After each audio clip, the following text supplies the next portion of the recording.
2001 belajar langsung di Ustadz Yazid di Jakarta di Astra, waktu itu anak kerja di sana. Dan memang dari awal gencar sekali doktrinasi bahwa sifat Allah itu wala tamsil, ta'til, wala ta'wil, itu jelas sekali, jelas doktrinasi itu kenceng lah saya apa ya, dalam hati saya itu ada kegelisahan yang sangat. Ini saya testimoni ya tadi ya, bagaimana saya kemudian terus belajar dari tahun 2001 sampai hari ini. Kang Ahmad, ini kita kan belum kenal ya, dan kita itu takutnya di framing, oh itu sebenarnya kelompok mereka, cuman mereka itu ya, ngarang-ngarang cerita lah begitu. Ini Ana di Facebook sudah sejak dikenal sebagai Salafi sejak, kalau akun anak Ahmad Gigani di Facebook ada dikenal Salafi, dan anak aktif di Salafi untuk mendakwahkan Salafi itu sejak Facebook ada 2010, itu sudah saya dikenal dengan nama Ahmad Junaidi. Saya gencar sekali dengan sifat-sifat Allah ini, saya gencar. Saya juga dulu menyerang Asy'ariyah dengan tuduhan-tuduhan yang didoktrinasi kepada saya tentang Asy'ariyah itu. Dan saya rujuknya itu setelah tahu bahwa fakta-fakta yang diberikan kepada saya, bukan fakta, doktrinasi yang diberikan pada saya atas yang berbentuk tuduhan-tuduhan itu, ternyata di hari kemudian ternyata tidak terbukti, salah, dan itu hanya tuduhan sepihak, dan itu membuat saya kecewa dan saya malu dengan apa yang saya pegangi selama ini. Dan sedikit demi sedikit saya mulai untuk membuka kepala saya ya, dan melunturkan doktrin, dan ini adalah kelegaan saya. Saya sekeluarga ini, saya dengan 9 anak, 5 anak mondok di Solo ya.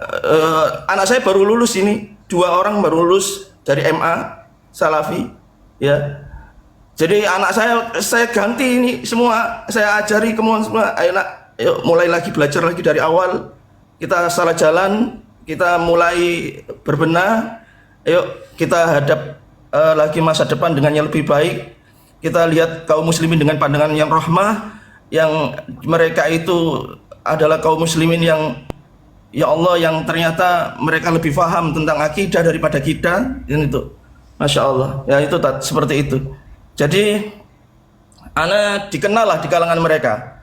Ana itu 2001 di Ustadz Yazid. Yang menjadi penasaran saya titik apakah yang menyebabkan antum itu tiba-tiba kok tersadar begitu, apa yang menjadi jalan hidayah begitu. Namun sebelum menjawab itu, Kang Ahmad, antum berani disumpah nggih bahwa ini antum keterangannya jujur, tidak dibuat-buat, bahwa yang antum ceritakan itu yang antum alami betul begitu. Jadi wallahi juga tidak ada wallahi ta'ala, wallahi billahi, insyaallah. Cukup. Ya semuanya cukup. Oke, monggo lanjut. Anak yang lanjut anak tat. Enggak, yang menjadi titik hidayah, yang menjadi titik hidayah. Oh, yang menjadi titik hidayah. Jadi tahun 2001 belajar ke Ustadz Yazid dengan prinsip-prinsip manhaj salaf di Ustadz Zainal Abidin di Astra, rutin setiap minggu sekali ngajinya, ngaji jiping.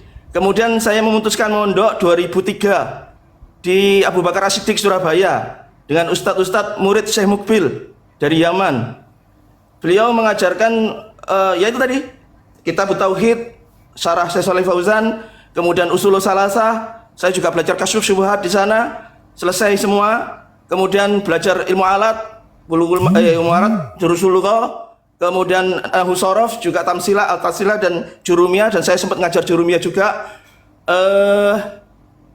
Di situ saya mulai keraguan, karena pertama mereka mengawali dengan bumi itu datar. Siapa yang menolak bumi itu datar, dia telah mengkufuri Al-Quran. Itu kepala saya langsung pusing di situ. Saya pusing sekali. Istri saya kasih tahu, istri saya juga pusing kepalanya. Mau membantah, saya takut kufur terhadap Al-Quran. Karena sifat Allah di atas. Sifat Allah di atas butuh bumi itu datar. Nah itu. Di situ ketika fatwa ulama berubah, bumi itu bulat, maka batallah semua sifat Allah di atas. Di situ saya mulai, keraguan saya sangat sekali di situ. Itu. Dan ternyata sifat Allah di atas dilanggengkan sampai hari ini tidak dirubah, tapi buminya dirubah menjadi bulat. Bahkan bumi itu bulat itu mengingkari sifat Allah di atas. Nah itu. Sejak saat itu saya mulai terus menggali, tapi yang namanya juga menggali akhirnya kalah dengan doktrinasi itu. Tapi saya tetap mencari tahu sampai akhirnya di 2000 berapa ya? 2020 atau 2019 itu saya banyak mengenal ini yang baru datang, yang lulusan pondok baru ya, atau bagaimana, yang memperkenalkan Asy'ariyah. Di situ dia memperkenalkan apa ya namanya ya, ini bahwa tuduhan Salafi kepada Asy'ariyah itu tidak benar. Contohnya Allah di mana-mana, padahal Asy'ariyah tidak berpendapat demikian. Kemudian ada lagi bahwa apalagi, sebentar, kok lupa saya. Allah di mana-mana, kemudian Allah sifat 20 itu adalah pembatasan dari sifat-sifat Allah. Padahal Asy'ariyah tidak berpendapat demikian. Lah ini saya mulai dari situ saya mulai, lah ini ada masalah. Ketika doktrinasi satu saja batal, maka runtuh semua doktrinasi yang dicamkan di kepala saya itu. Saya terus mencari sampai hari ini, terus sampai hari ini pun saya terus mencari, dan saya terus menulis semua yang apa yang saya ketahui dari keruntuhan dari doktrinasi ini, termasuk masalah kebid'ahan yang dulu kulu bid'atin dolalah itu sampai saya di Jember, saya belajar di Ustadz Lukman Babdu di Jember tahun 2006. Saya berangkat ke Jember, saya berangkat ke Sedayu 2008-2009 ke Ustadz Afifuddin, saya mobil semua ini. Saya berangkat ke Magetan untuk belajar tajwid di 2009, 2010 sampai 2012. Tapi saya nggak rutin, saya hanya santri kalong pulang pergi, hanya ikut daurah-daurah tajwidnya. Beliau juga murid saya Mukbil, dan Salafi belajar tajwid itu sejak 2000, afan ya, bukan menjelekkan tapi ini fakta ya, 2000 berapa ya, sebentar, saya ke 2008 2009 baru belajar tajwid. Sebelumnya pondok Salafi itu tidak ada tajwid, bacaan mereka kurang saya nilai. Istri saya yang belajar tajwid dari NU kaget dengan bacaan mereka. Saya baru belajar tajwid ketika Ustadz Musin dari Yaman, dari Damat itu pulang, dan seluruh pondok Salafi itu mengirimkan santri-santri terbaiknya ke sana untuk belajar tajwid. Baru tahun itu saya melihat mereka itu berbondong-bondong belajar tajwid. Nah ini saya di situ juga heran. Ini katanya mandat salaf, tapi kok ilmunya kok kholaf, kok baru belajar hari ini tentang tajwid gitu. Nah ini bukan menjelekkan, tapi ini fakta yang Anda dapatkan selama Anda di Salafi, dan Anda merasa sangat lega. Alhamdulillah hari ini setidaknya pandangan saya kepada kaum muslimin itu menjadi lebih rahmah hari ini. Saya lebih mencintai kaum muslim.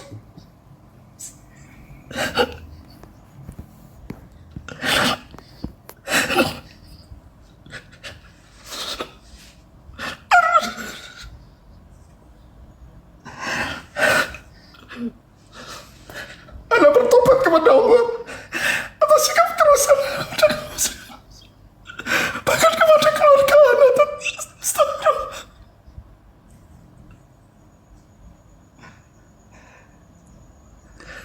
Allah ya Rasulullah. Cup. Alhamdulillah. Afan. Oke, enggak, saya pun juga ini mau nelan ludah, ini berat, ini bener ini tenggorokan. Afan. Anak terbawa perasaan, anak terbawa emosi, Oke. Anak merasa sangat bersalah sekali memperlakukan kaum muslimin dengan sangat keras, karena prinsip yang saya pegang. Jadi dulu itu karena salah satunya karena doktrin salaman setelah sholat itu bid'ah, dan bid'ah itu adalah kesesatan yang hukumnya di atas keharaman. Maka anak itu tidak mau salaman setelah sholat, bahkan ketika tangan dijulurkan anak nggak mau, anak tolak, bahkan anak tolak dengan tangan, saya nggak mau salaman gitu. Dan itu disaksikan oleh salafiyah lain, anak dihakimi, anak salah. Nah salah anak di mana? Ini kan bid'ah anak gitu. Jadi permasalahan mereka tidak bisa konsisten memegang bid'ah itu sendiri. Kalau memang itu bid'ah ya harusnya ditolak walaupun itu ada perasaan tidak enak kan begitu ta. Kan harus konsisten lah, itulah anak dulu gambarannya seperti itu. Jadi anak bertobat kepada Allah hari ini dan ya itulah titik balik anak adalah ketika salah satu doktrinasi mereka yaitu tuduhan-tuduhan kepada Asy'ariyah itu gugur. Dari situ anak mulai, itu pun sejak 2000 berapa ya kemarin aja 2019 itu yang baru kemarin aja anak baru rujuk itu. Ada bukan rujuk secara apa nih dideklarasikan enggak, cuman pelan-pelan saja. Dan saya mulai pulang ke Surabaya dari Solo, saya sempat pindah ke Solo untuk mendokkan anak-anak. Itu tahun 2020 saya pindah ke Solo. Saya pindah dari Solo ke Mojokerto ke rumah mertua ini dan ke Surabaya di rumah ibu bapak saya. Alhamdulillah. Jadi itu testimoni dari saya bahwa memang tuduhan-tuduhan mereka kepada Asy'ariyah itu sangat-sangat dalam dan itu sangat provokatif, membuat saya sampai dulu kalau ada imamnya Asy'ariyah saya nggak mau sholat di belakangnya karena takut kekufuran dia membatalkan sholat saya. Sampai seperti itu keyakinan saya itu kepada Asy'ariyah. Astagfirullah. Nggih. Kami sebenarnya tidak kaget dengan keterangan-keterangan antum ini, tidak kaget, mengingat memang kalau kami lihat di karyanya Yazid Jawas ini mulia dengan manhaj salaf sesuai dengan apa yang antum ceritakan barusan, yakni memang kelompok-kelompok mereka ini atau doktrin-doktrinnya mereka itu ya jelas lebih mengarah ke takfiri, yakni kelompok kamilah yang paling benar dan yang lainnya itu sesat begitu. Tapi gini ya, untuk pengikutnya untuk pengikut salafi sendiri itu tidak semua seperti saya Jadi banyak mereka itu yang tidak serius beragama begitu. Jadi ketika taklim pun tentang sifat Allah itu lewat aja kuping kiri kuping kanan gitu. Jadi kayak seakan itu hanya butuh komunitasnya saja gitu loh. Tidak ideologis gitu. Tidak ideologis dalam salafi, dan saya menolak itu. Saya tidak mau beragama tanpa ideologi. Bagi saya agama ini adalah jalan mengantar saya ke surga, harus ideologi. Jadi ketika antum berdebat dengan orang-orang yang nantinya yang masuk ke sini ya, komentar dan mereka itu seakan-akan memudahkan, menggampangkan, mereka inilah sifat-sifat salafi yang jiping, yang menganggap sifat Allah itu ya itu masuk kuping kiri kuping kanan, dan itu banyak. Dan kalau kita duduk 20 orang yang mikir itu sekitar 3 orang saja, yang keluar dengan ilmu itu sekitar 2 atau 3 orang saja kalau dari 20 orang, itu yang anak tangkap. Dan mereka itu seneng kalau belajar fikih itu, kemudian belajar bahasa Arab itu mereka seneng. Tapi kalau masalah ideologi ini, banyak kan mereka itu nggak paham bener ini. Banyak mereka yang malah asal aku salafi, asal aku komunitas, asal aku meninggalkan bid'ah, seperti itu. Mereka artinya mereka sebenarnya tertipu, tertipu di akidah begitu. Mereka terbuai di bid'ah, terbuai di ranah furu, terbuai di ranah fikih bahwa kita harus meninggalkan bid'ah. Padahal secara akidah saja mereka sebenarnya ada kesalahan begitu di tauhidnya begitu. Jadi saya bisa mendeteksi juga ya dari penjelasan Bang Ahmad ini, kalau tipikal mereka itu nanti karena pikirannya itu mandek, sementara akal jiwa mental berperangnya untuk menyalahkan orang itu terbentuk ya dari doktrin-doktrin itu. Soalnya gini, kalau misalnya untuk masalah akidah itu kan sesuatu yang dia itu mukir bil qalb. Sementara untuk masalah amalan itu yang terlihat. Nanti salah sedikit mereka itu akan mudah sekali kayaknya memusyrikan atau apa gitu. Nah ini saya ngelihat apakah ajaran-ajaran salafi itu memang ilgoul akli atau gimana gitu. Soalnya yang saya dengar dari mantan-mantan salafi ini ya justru pengajarannya itu adalah doktrinisasi dan menghilangkan akal sehat ini. Dan tadi termasuk perkembangan dari yang jenengan jelaskan nih. Saya lihat perkembangan Salafi khususnya untuk di Arab sana, kitab-kitabnya saya cek itu benar-benar terumuskan untuk masalah fikih, untuk masalah apa. Ini kan setelah pasca pasca Ibnu Baz ke atas nih, bahwasannya mulai fikih mulai tertib, akidahnya mulai tertib. Adapun untuk ke sebawahnya ini di antara mereka sendiri masih banyak sekali perdebatan-perdebatan.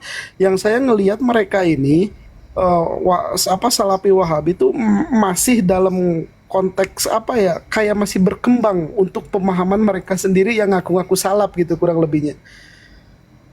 Nah ini kan menunjukkan bahwasannya keilmuan mereka sendiri juga sebetulnya tidak matang gitu kurang lebihnya.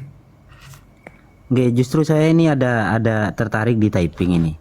Salafi ada yang lurus, ada yang enggak.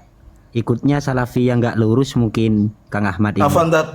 Jatuhnya ke Karena dulu memilih sekali ustadz-ustadz yang paling lurus, yang paling sejati, yang memusuhi takfiri dan memusuhi murjiah.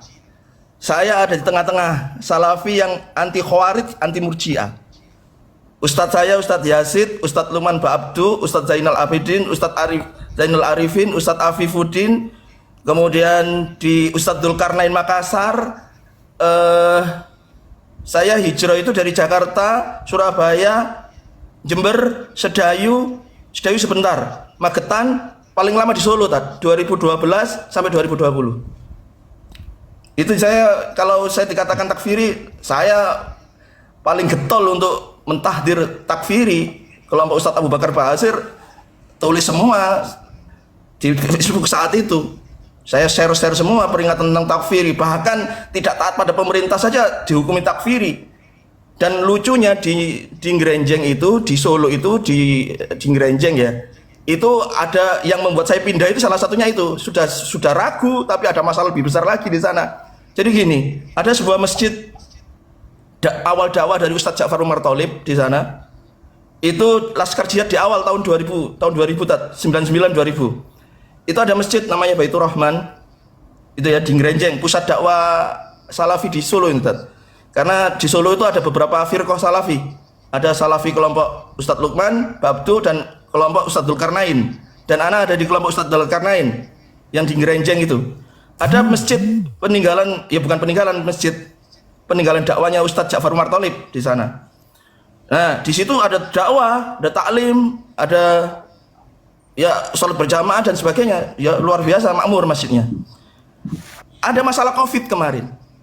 Hanya karena tidak mau merenggangkan soft. Ini ya. Mereka dituduh khawarij yang Baitur Rahman ini oleh kelompoknya Ustadz Dzulkarnain. Kemudian Ustadz Dzulkarnain bikin masjid, kelompoknya Ustadz Dzulkarnain bikin masjid sementara yang jaraknya hanya 100 meter. Mereka sholat Jumat bareng-bareng di situ, saya muntap sudah. Ini terlalu sudah. Nah, saya pergi dari sana sudah. Seperti itu. Dan yang masjid lama ini divonis khawarij. Nah itu. Jadi mudah sekali jatuh vonis khawarij itu. Nah itu semakin saya udah ragu sekali dah. Udah nggak kuat saya sudah disalafi. Sebenarnya menanggapi typingan yang ada di bawah, mungkin Kang Ahmad ini ikut Salafi